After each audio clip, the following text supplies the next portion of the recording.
Hey, folks, welcome back to another episode of Endless Sadness, The Last of Us story.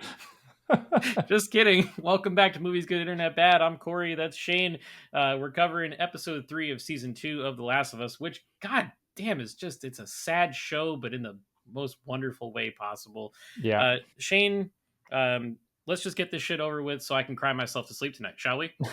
let's do it. Yeah, this is interesting because we had the big moment last episode, and this is kind of the aftermath where they take a breath, they take a beat, and just deal with everything that just happened before we propel the story forward. Which this is I keep comparing it to the game, but this is something that the medium of television allows you to do that you Mm-hmm. cannot do in a game. If you Yep. had a 60-minute cutscene of the morning for Joel's death in the game, people would get bored and turn it off. But People you be throwing their immediately, controllers across yeah, the room, like, exactly. let's What go, the come hell is on. this? But I in a want to kill TV show, zombies. you're allowed to do this. So I Yeah, appreciated a lot of what this did. yeah. But we'll go through it all. So we start just right off the bat with the aftermath of the Jackson Yeah. attack from the zombie horde, and it's like a Terminator shot of all the skulls of Hmm. the zombies. But then we get Joel's dead body being cleaned, and Tommy comes in to mourn Joel. This was a really compelling scene from Gabriel Luna. Um, you know, Neil Druckmann said in the behind the scenes that they were actually really close as actors, not Hmm. just in the show. So this was as much saying goodbye to Pedro on the show as it was saying goodbye to Joel as a character, right? Yeah, Pretty intense. We get the watch, the focus on the of watch, and course. then we Yep. get the line, give Sarah my love, and the watch Man. for reminding us from season one. This was the watch that Sarah, Joel's daughter, gave to Joel as a Yep. birthday present before the infection outbreak. And he Yep. always wore that watch, even though it was broken, as a reminder of his daughter. Yeah. I don't know about you, but like it was like all of a sudden a bunch of dust just released into the room where I was watching the show when he Are you said, sure it "Give wasn't Sarah my best." spores? Was it It may spores? be. I don't know, but either way, it was a little misty eyed in my viewing room Yes, for that. So, which absolutely. happened a couple times this episode. God, Yeah. Peter Horr directed this one, same guy Hmm. that directed the Bill and Frank episode last season. So when I saw his name pop up, I was like, oh, this one's going to be a tough one. It's But gonna be sad. let's Yeah, push and on. he mentioned in the behind the scenes that he focused on being close to all the actors, so you could really get all the nuance of Hmm. their performance and the Yeah. tears and the water in their eyes, especially in a streaming show where all the compression can obliterate it. So you got to be real close to make sure. You got to get all that fine detail. Close-ups always Yeah, have higher resolution, it seems, than wide exactly, shots. So yeah, exactly. yeah, So then we cut over to Ellie, who is in just emotional trauma, emotional damage. extreme. Clearly remembering the event that has just happened and screaming. I thought this was great from Bella in this moment, and clearly appropriate for what she had to go through. Oh yeah. But then we get a time jump, which was unexpected for me. It's Hmm. not how the game approached it. So, pretty interesting to see this much time pass. But Yeah. they're allowing Ellie to heal physically, not necessarily emotionally, but physically, because of all the injuries she sustained. And you see the town rebuilding, right? They're Hmm. getting back to the way of things. And we are introduced back to Ellie, who is trying to get out of the hospital Yep. and first has to see Catherine O'Hara, the Of course. therapist. And she just lets on that, no, we were fine. We had our little dispute at the New Year's Day, but we're good. No problems at all, which clearly she's lying through her teeth about Hmm. this entire thing. And of course, Catherine O'Hara knows. I'm just going to call her Catherine O'Hara. I don't care what her character is named. It's Her name is Catherine O'Hara. Gail. Okay, It's Gail Catherine the therapist. O'Hara. But she knows she's lying, but lets her go anyways because she's clearly not going to get through to her in No, this moment. She's just rejecting all form of trauma. But I love that shot where she leaves the therapist, the dude, hospital room, and is walking towards the camera, and you see her start to break. the Yeah, mask she's like comes off, man. smug teenager to like the come down, It right? is that is like extremely capable acting, Yeah, and it's and I super know hard to do that subtly.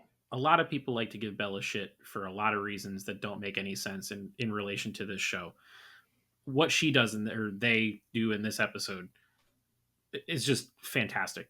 That's a very demanding episode for an It is. actor, and Bella crushed it in my opinion. I agree. I agree. But then we get this beautiful moment where she goes back to Joel's house and she sees the watch and the gun on the bed.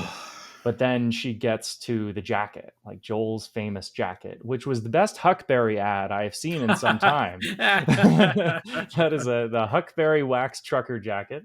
What does And that jacket retail for? it's on sale now for $149.99. I Oh, don't know. is I'm that just all? making it up. It may not be that much, but I'm sure it'll sell out. It's like the White Lotus clothes that they all sell out instantly. Yes, Huckberry wax Well, trucker it's jacket. $298 on There you Huckberry's go. website There right you now. go. So they're living good in Jackson Hole, Wyoming, I think is the moral of this story. You know, Jesus. but what I'm getting is that if you ever feel sad and you just snuggle up to the wax trucker jacket from Huckberry, it'll make you feel better. There you go. But That's it. all jokes aside, this is a very emotional scene, and I thought Bella did an excellent job. Mm-hmm. And again, we had another moment where she has to pivot her expression, where she's like in this deep emotional crying scene, and Dina shows up, and she has to snap out of it. And I loved that acting as well. Getting out of that. It's like something that somebody would do. It felt very true to life. Like you're crying and you don't want to let it on, so you ripen the tears away, and acting all tough, but on the inside, she's still broken. So I love that. But Dina shows up and tells her that she's been lying to her for several months about not knowing anything about who killed Joel, and lets on that she knows the names of all the people and where they're from.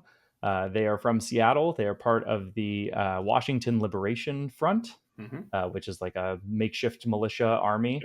And their names are Manny, Nora, Owen, Mel, and of course, and the key, Abby. The one with the braid. Yes. And that's all that Ellie cares about, is getting to Abby, of course. Absolutely. And that's the only name she says. Dina says all the rest of the names, and then Ellie repeats Abby. Like that's who she cares. It's like not Sansa Stark. Who's the tiny Stark that has the list of names? Arya Stark. Thank you. Yeah. List of names. She's just going to repeat Abby's name over and over again. Yeah. Allow me to which take is funny because Bella was also in Game of Thrones, right? Let me take 2 seconds to just say once again that show Dina is so damn good.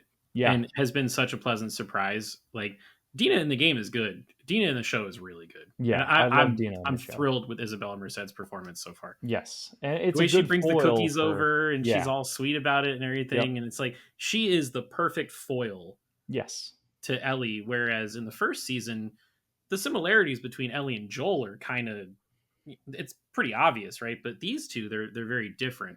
Yeah, and it helps create a different dynamic because as Neil or Craig, one of them said in the behind the scenes, this is our new pair now. The pair was Ellie and Joel. Now it's Ellie and Dina. Yep. These are your two main characters moving forward. They made that very clear in this episode. Yeah. And I think she's doing a fantastic job. And it's like, you can't help but just love Dina. Like she's just radiating this energy that you just have to love. Right. So then we get Jesse teaching Ellie how to fight and recover. And she's pleading with Jesse, like, hey, we really got to go after these people. And Jesse is now on the council. So it shows that he's gaining some responsibility. And he tells her that, hey, you have to give this impassioned speech and you can't just be angry because they will not vote for angry. Yep. So she goes to this town hall meeting. And I have mixed feelings about the town hall meeting. On one hand, I do think it kind of makes sense logically in the nature of the story that they would have this meeting and discuss about going after them. Sure. On the other hand, I think it's reciting the themes a little bit too obviously, where one guy is like, no, we must forgive. We must not take revenge. It's like, I get it. I know what the show is trying to say. I don't think you had to spell it out like that.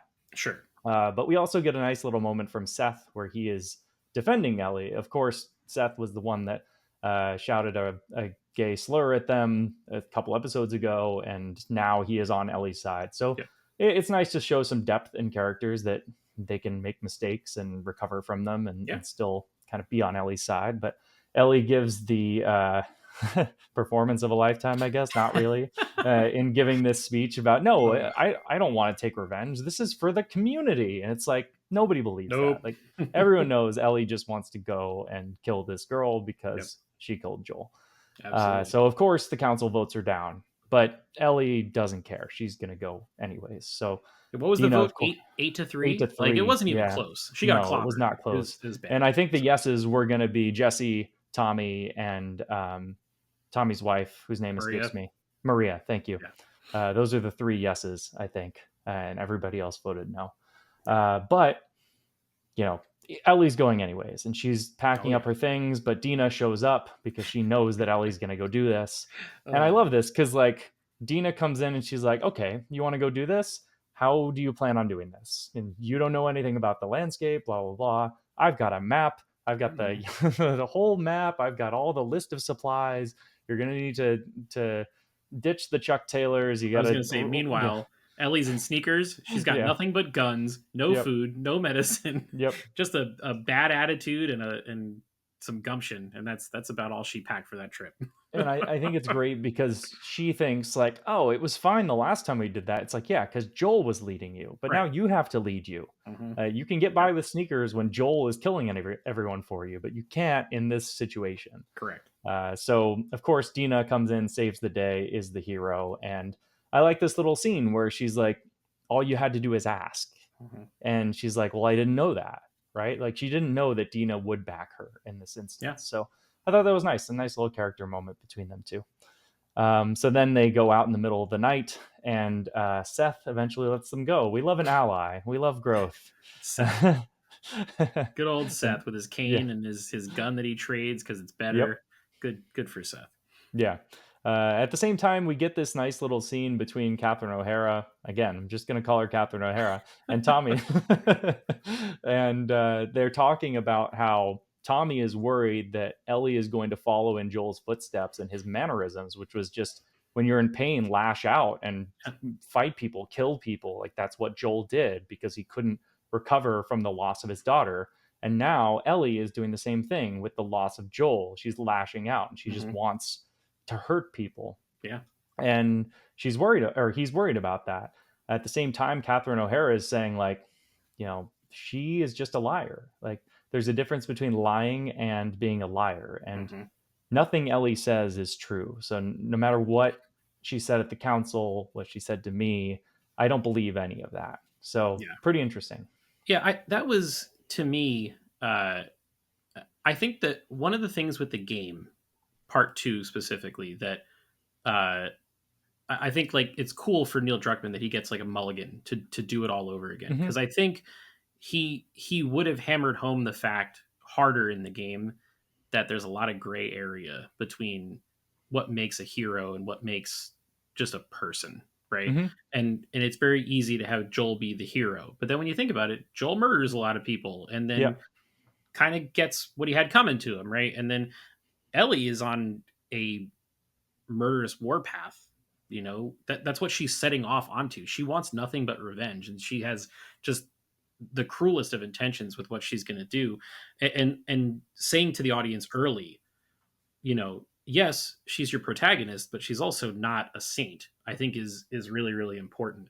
I also got an absolute kick out of the fact that Catherine O'Hara said that she had season tickets to the Tigers and that the 2003 squad was playing as well as the kids, because the Detroit Tigers in 2003, their record for the regular season was 43 and 119. They were awful. That's great. So That's great. it's just nice little touches in the writing Quite and everything. literally insider baseball. But yes, exactly. But I got a good chuckle out of that, and I, Catherine O'Hara, she's known for comedy, right? Mm-hmm. But she's got this little bit of dramatic, flair going in this, and I really dig it, man. Mm-hmm. The best dramatic actors in many cases come from a comedic background, and I think she's doing a terrific job so far. Yeah, and I'll second what you mentioned about the no real heroes in this story. Like it's an Hmm. apocalypse, right? Like you Yeah, have to do what you have to do, and a lot of these people have made mistakes, and there's no true saint, and we're gonna see that throughout this season of different yeah, perspectives, and who the hero is really just depends on whose side you're on, hmm, and that's a very main theme of season one a little bit, but definitely season two. yeah, All right, so we get to the probably the most pivotal scene for me emotionally in the show or in the episode, which was Ellie visiting Joel's grave.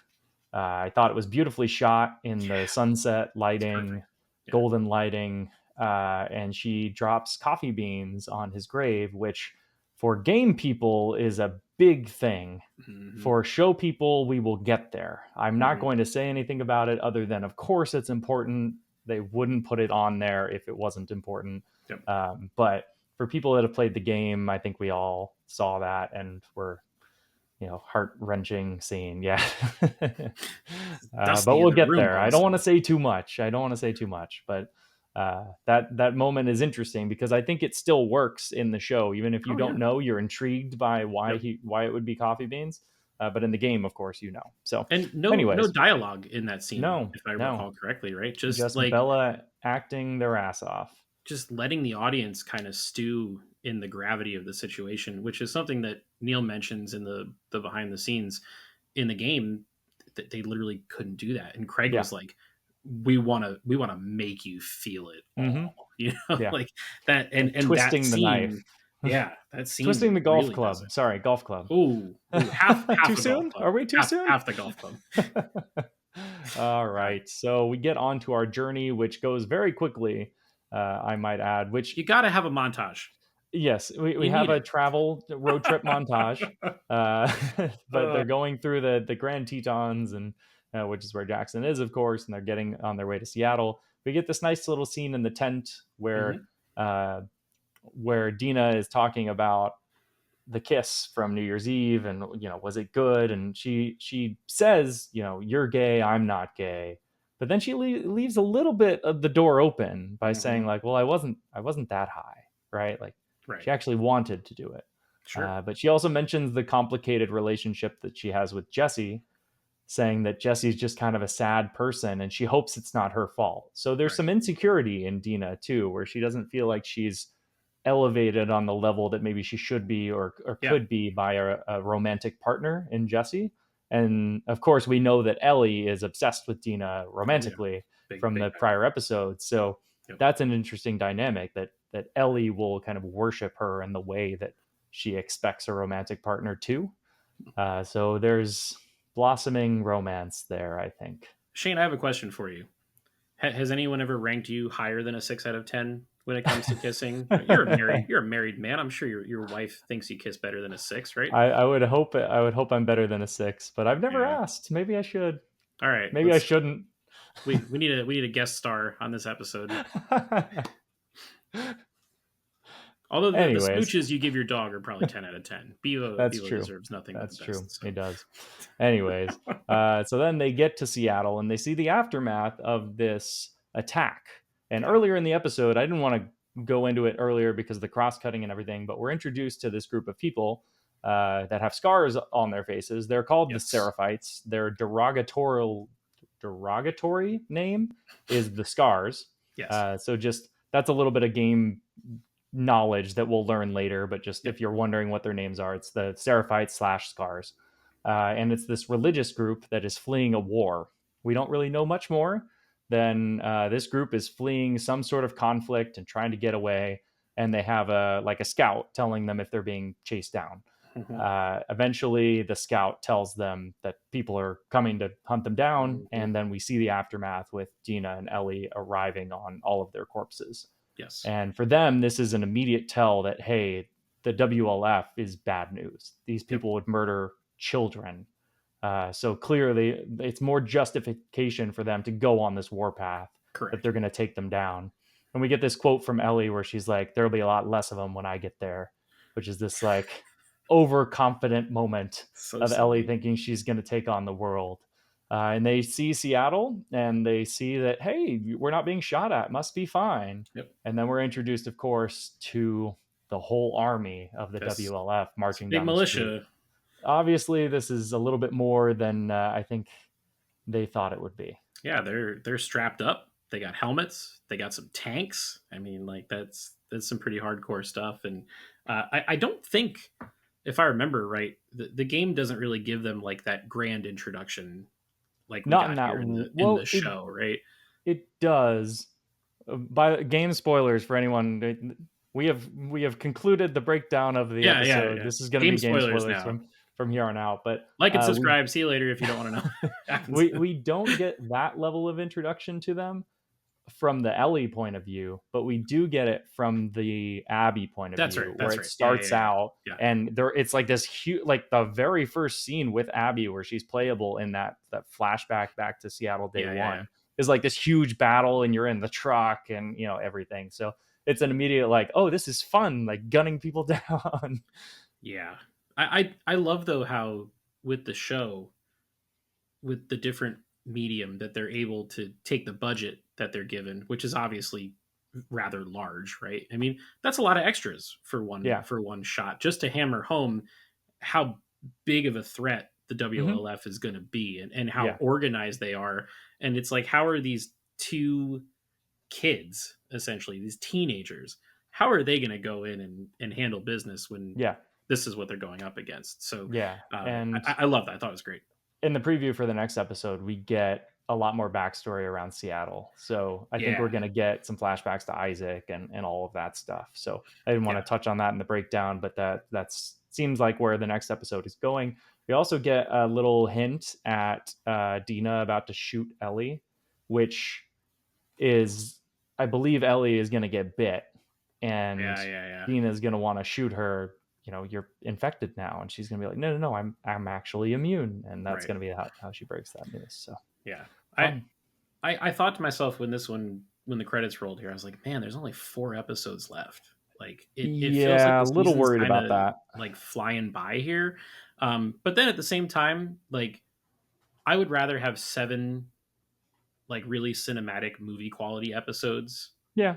than for them to do like 9 or 10 this I, year. I just Like, hope they turn it around quicker for the third season and we don't wait as long yeah, you don't between wait two and a seasons half, 3 years. because we are kind of flying through here and we only have 4 episodes left. I kind of think that the theater is going to be that end point, but maybe it's the Nora scene that's going to be the end It point. could be, yeah. It's hard to say, but I love what they're doing. I love the depth that they're giving all the characters, and Hmm. the acting work has been just nothing short of spectacular. And like it feels like you're watching a short film every week Yeah. instead of watching an episode of TV, which is just it's great. So I do think so. We talked about the coffee, right? Which is that Yeah, scene with yeah. Joel and Ellie at the end. He's drinking coffee on the porch in their Yes. final conversation, and he says that he traded a lot to get it, and so Hmm. that's of course why she puts the coffee beans down. Yep. So that makes me think that that scene is not at the end of season 3, which would end the game. I think it's actually at the end of season 2. I think they're Could going be. to Yeah. because I don't think they would wait that long for that payoff, but maybe they will. Yeah, Uh, well, they've shuffled a couple things around. yeah, You know, we got Abby's motivations super early and yeah. whatnot, so I could see them doing that. And it with Neil on board, I think they have a lot of creative agency because Hmm. the maker is right there, and you Yeah, can either say yes or no. I like this or yeah, I don't like it. So, and also Craig seems to really understand the source material yeah, and just write the shit out of all these episodes. Man, yeah. he's unbelievable. I do think Craig is being maybe a little bit too obvious in some of the dialogue writing, but I think overall that they're all pretty, maybe not positive changes, but I don't dislike the change. They're not negative changes. Yeah. And between this and Andor airing at the same time, it's just like, Peak. God, how are we going to handle these next 3 weeks? Yeah, man. I don't know, but I think that's going to wrap things up for this episode. We would love to hear from all of you. How much did you cry during this episode? Did you like it? Did you hate it? Drop us a comment below and let us know. We'll answer all the comments that come through. Subscribe to the channel if you have not already. While you're clicking buttons, go ahead and click that like button so that this pumps through the YouTube algorithm and more people see it. We'll be back next week for episode 4. We will be back later this week to review the second block of 3 episodes from Andor season 2. And then Shane, are you seeing Thunderbolts this week? Are you doing the Marvel thing? Probably. I'm seeing Sinners on Wednesday, so maybe we do a late review of Oh that. But I man, am seeing Thunderbolts eventually. yeah, Sinners rules. If you haven't seen Sinners, go see it. It's fantastic. Yeah, so maybe a Sinners review. We've got Andor, we've got Last of Us, maybe Thunderbolts. Keep an eye out for all those and so much more. Until next time, we'll see you guys in the next video.